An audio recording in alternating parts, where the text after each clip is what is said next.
విషయంపై ఒకసారి హనుమంత్ గారి దగ్గరికి వెళ్దాం. హనుమంత్ గారు, ప్రస్తుతం ఏదైతే ఉన్నదో ప్రైవేట్ ఎలక్ట్రిసిటీ బస్సు తీసుకొస్తున్నారు, దానికి సంబంధించిన డిపోలలో అంత కెపాసిటీ లేదు.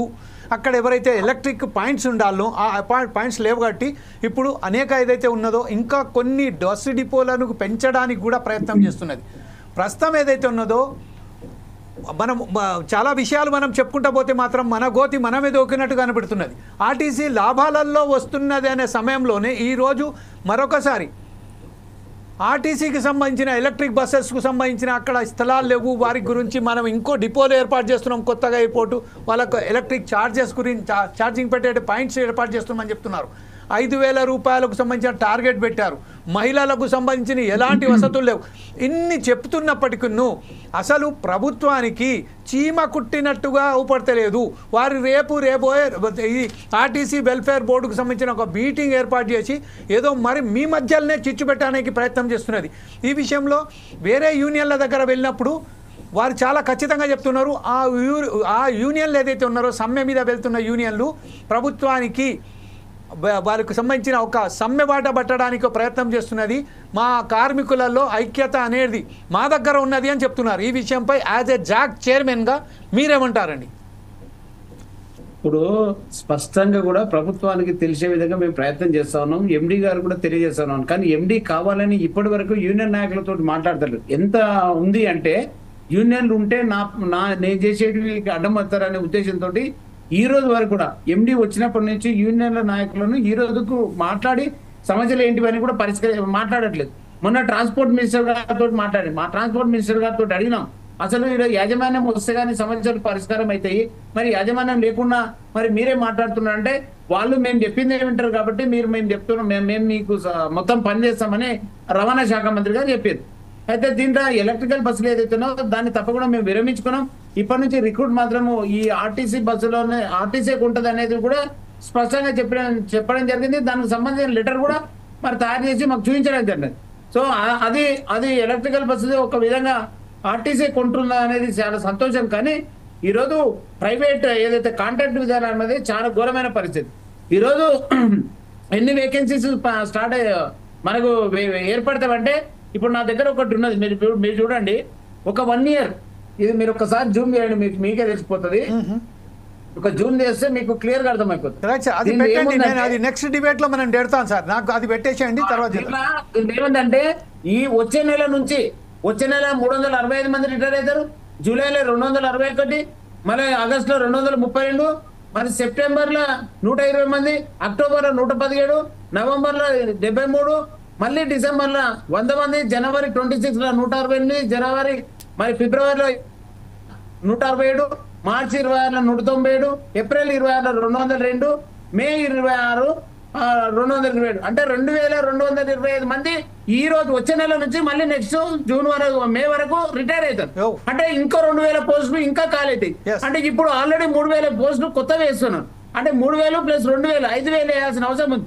ఈ రోజు ఇప్పటికే ఈ యొక్క రిక్రూట్మెంట్ చేపడితే ఆ యొక్క ట్రైనింగ్ కానీ అవన్నీ కావాలంటే కనీసం 1 నెల 2 నెలలు 3 నెలలు టైం పడుతుంది. మళ్ళీ సెలెక్షన్ కావాలంటే ఒక 3 నెలలు, ఒక 6 నెలలు ఇదంతా పడుతుంది. మరి 6 నెలలలో రిటైర్ అయిన వాళ్ళ పని కూడా ఈ కండక్టర్ డ్రైవర్లే చేస్తా ఉన్నారు. ఈరోజు ఎంత పనిభారం అంటే అసలు మన ఎంపీ గారికి పనిభారం అనేది కనిపించలేదు. అసలు ఎంత ఒత్తిడితో పనిచేస్తున్నారు, ఎట్లా చేస్తున్నారు డ్యూటీ అనే ఆలోచన చేస్తలేదు. ఇప్పుడు ఎండి గారు ఒక్కరోజు ఇంటికెళ్ళి బెంగళూరు పోయి బస్సులో పోయి కూర్చొని వస్తే మళ్ళీ తెల్లారు 2 రోజులు రెస్ట్ కావాలి. మరి ఇదే కండక్టర్ డ్రైవర్ ఈ రోజు పోతున్నారు, రేపు వస్తున్నారు, మళ్ళీ పోతున్నారు. అంటే ఎంత పరిస్థితి అంటే కండక్టర్ లీవు లేవు. ఇప్పుడు ఎవరైనా మొన్న పెళ్లి చేసుకుంటారు, వాళ్ళ ఇంట్లో బిడ్డ పెళ్లి ఉందంటే లీవ్లు ఇచ్చే పరిస్థితి లేదు. మరి ఎంత ఘోరమైన పరిస్థితి ఉందంటే చాలా ఘోరమైన పరిస్థితి. మరి ఎండి గారికి ఇవన్నీ కనిపించలేవా? ఎండి గారు ఎందుకు ఈ విధంగా చేస్తా ఉన్నారు? ఒక నియంత్రణ లేక పనిచేస్తా ఉన్నారు. ఈ రోజు ఎండి గారు తప్పకుండా ఆర్టీసీ సమస్యల గురించి, ఉద్యోగుల సమస్యల గురించి పరిష్కరించాలి, ఏదైతే ప్రజల సమస్యలు కూడా పరిష్కరించాలి, ఆర్టీసీ అభివృద్ధి గురించి మరి ఈరోజు పనిచేయాలి. మరి ఎండి గారు ఏం చేస్తున్నారంటే కేవలం ఆర్టీసీ ఉద్యోగులను మనుషులు లెక్క వాడుకుంటున్నారు. అటువంటి విధానం సరైనది కాదు. మీరు మళ్ళీ ఇవి అన్ని అడ్డం తీసుకొచ్చి మాకు లొల్లి పెడతారు అనే ఉద్దేశంతో ఎండి గారే యూనియన్ ఇవ్వనివ్వట్లేదు. మరి ముఖ్యమంత్రి గారికి, రవాణా శాఖ మంత్రి రేవంత్ రెడ్డి గారికి, అదేవిధంగా రాష్ట్ర రవాణా శాఖ మంత్రి గారికి రిక్వెస్ట్ చేస్తా ఉన్నాం. మీరు వెంటనే యూనియన్ ఇవ్వండి. హనుమంత్ గారు ఒక విషయం ఏంటంటే ప్రభుత్వంలో విలీనం చేస్తామన్నారు, విలీనం చేయాలని మరి ముఖ్యమంత్రి గారు కోరుతా ఉన్నాం. ఏదైతే మాకు రావాల్సిన బకాయిలు 2021 వేతన సవరణ జరగాల్సింది, మరి 25 వేతన సవరణ వచ్చేసింది, 2 వేతన సవరణ బకాయిలు ఉన్నాయి. మరి ప్రభుత్వ ఉద్యోగులు కొంత ప్రకటిస్తా ఉన్నారు, మరి మాకు కూడా మీరు ప్రకటించాలని మరి ముఖ్యమంత్రి గారిని కోరుతా ఉన్నాం.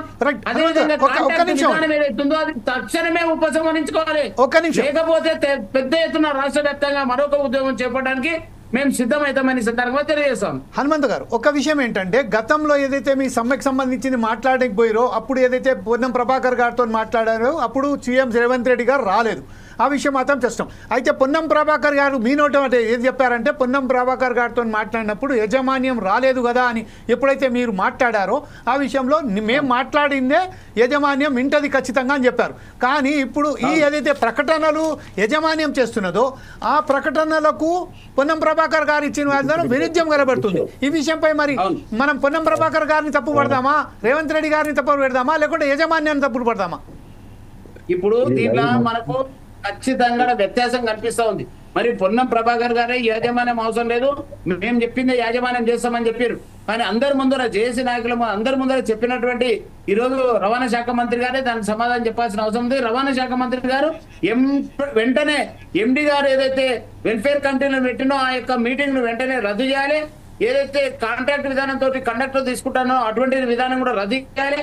అసలు ఆర్టీసీలో ఉన్నటువంటి కాంట్రాక్ట్ విధానాన్ని పూర్తిగా రద్దు చేసి కండక్టర్ డ్రైవర్లను ఎవరైనా సరే గతంలో మారిగా తప్పకుండా రెగ్యులర్ ప్రాతిపదికన మీద అపాయింట్ చేయాల్సిన అవసరం ఉంది. ఈ రోజు మరి ఎండి గారు చెప్పిన దానికంటే మరి ప్రభుత్వం చెప్తే ఎండి ఇంటలేదా అనేటువంటిది మాకు అనిపిస్తుంది. మరి మీరు ఆ రోజు మరి మేము చెప్పిందే మరి అక్కడ యాజమాన్యం చేస్తామని చెప్పిండ్రు, ఈ రోజు యాజమాన్యం ఒక విధంగా పోతుంది. మరి మీరు చెప్పిన దానికి మరి అక్కడ ఎక్కడ కూడా సంబంధం లేని విధంగా నడుస్తా ఉంది.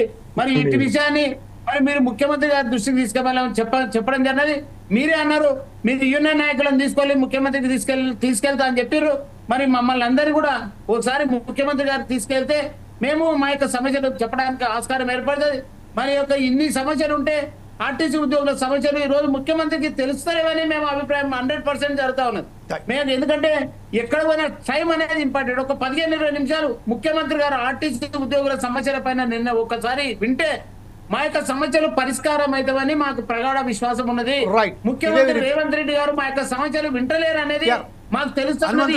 మార్నింగ్ నుంచి ఎవరైతే ఒక్క నిమిషం ఏంటంటే తెలిపిస్తారు హనుమంత్ గారు ఒక విషయం ఏంటంటే ప్రస్తుతం మార్నింగ్ నుంచి ఎప్పుడైతే మనం మాట్లాడుకున్న తర్వాత అనేక మార్లు పొన్నం ప్రభాకర్ గారితో మాట్లాడడానికి ప్రయత్నం జరిగింది.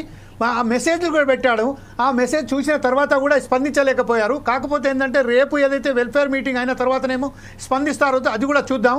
అనేక మార్లు మనం ప్రయత్నం చేశాం ఈ విషయాన్ని ముఖ్యమంత్రి గారికి దృష్టికి అలాగే పొన్నం ప్రభాకర్ గారి దృష్టికి కూడా తీసుకోవడానికి ప్రయత్నం చేస్తున్నాం. ఈ విషయంలో సురేష్ గారు ఇప్పుడు ప్రస్తుతం ఏదైతే ఉన్నదో ఒకవేళ కనుక రేపు ఈ